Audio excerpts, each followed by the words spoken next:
Apakah berjanji itu sudah mendekati kesyirikan atau bagaimana Ustaz? Syukran. Walaupun di dalamnya terdapat hal-hal yang bertentangan dengan riwayat-riwayat yang sahih, di dalamnya terdapat banyak kedustaan berdasarkan hadis-hadis yang palsu seputar masalah kelahiran Nabi SAW. Ya, sehingga apabila seorang muslim membacanya, ya dijadikannya sebagai wirid, maka kita katakan itu adalah sesuatu yang bid'ah. Maka membaca syair-syair pujian kepada Nabi tidak bid'ah. Apa dalilnya? Ketika seorang sahabat memuji-muji Nabi dalam bentuk syair, maka Nabi sakata tabassama, Nabi diam dan tersenyum. Itulah dalil boleh memuji Nabi dengan syair, karena ketika Nabi dipuji, dia diam dan tersenyum. Hadis riwayat Sunan At-Tirmidzi. Sakata, Nabi diam. Wa tabassama, dan Nabi tersenyum.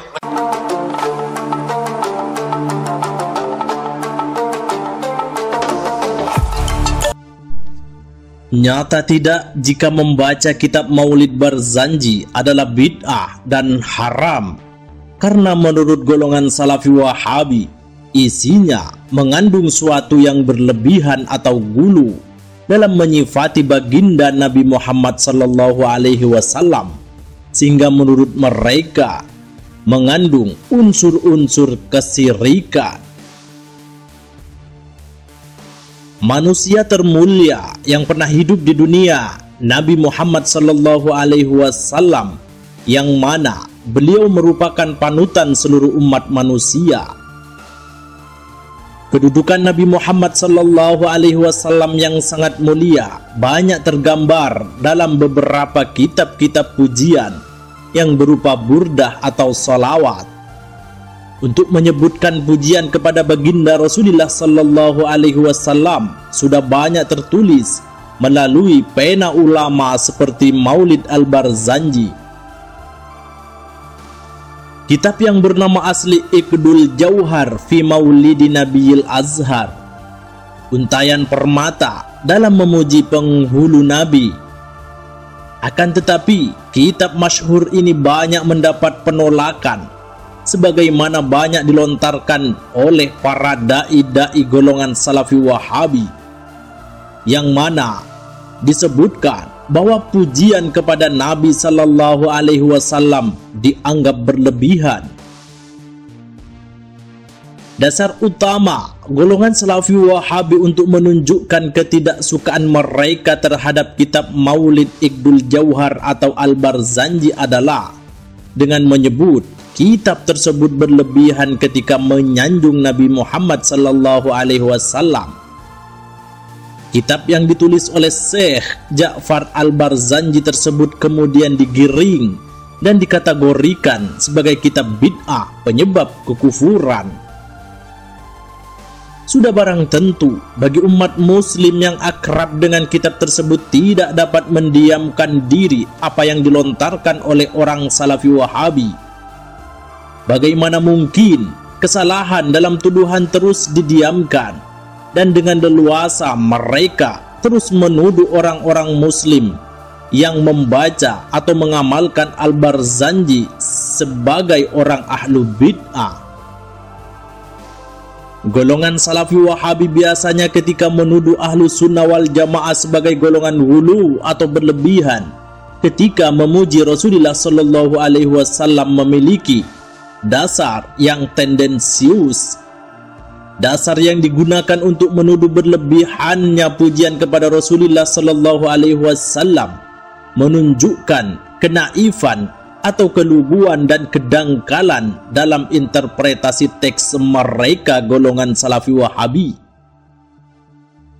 Salafi Wahabi menyebutkan poin-poin yang mereka anggap hulu atau berlebihan dalam kitab Maulid Al-Barzanji, yaitu dalam teks fika qad ahsantu dhanni ya basiru ya nadhir faghithni wa ajirni ya mujiru minas sa'ir ya ghiyathi ya miladi fi muhimmatil umur, yang artinya, padamu sungguh aku telah berbaik sangka, wahai pemberi kabar gembira, wahai pemberi peringatan, maka tolonglah aku dan selamatkanlah aku, wahai pelindung dari neraka Sa'ir, wahai penolongku dan pelindungku dalam perkara-perkara yang sangat penting. Narasi yang dibangun oleh golongan Salafi Wahabi tersebut bahwa pujian tersebut sangat berlebihan atau ghulu yang menempatkan Nabi Sallallahu Alaihi Wasallam tidak pada kedudukannya. Mereka Salafi Wahabi juga menunjukkan syair yang diklaim ghulu atau berlebihan, yaitu wa ma zala nurul mustafa muntakila minat thayyibil atqa li tahiri ardani, yang artinya Nur Mustafa atau Nabi Muhammad terus berpindah-pindah dari sulbi yang bersih kepada sulbi suci dan murni. Kerancauan mereka terletak kepada kebebalan dalam menerima argumentasi ilmiah, sebagaimana tuduhan terhadap teks syair Al-Barzanji yang menyifati Nabi Muhammad sallallahu alaihi wasallam sebagai orang ya Bashir, bermakna sang pemberi kabar gembira, dan ya Nadhir yang bermakna sang pemberi peringatan, terlalu berlebihan. Salafi Wahabi beranggapan berlebihannya syair tersebut karena beririsan dengan sifat Allah Subhanahu wa Ta'ala.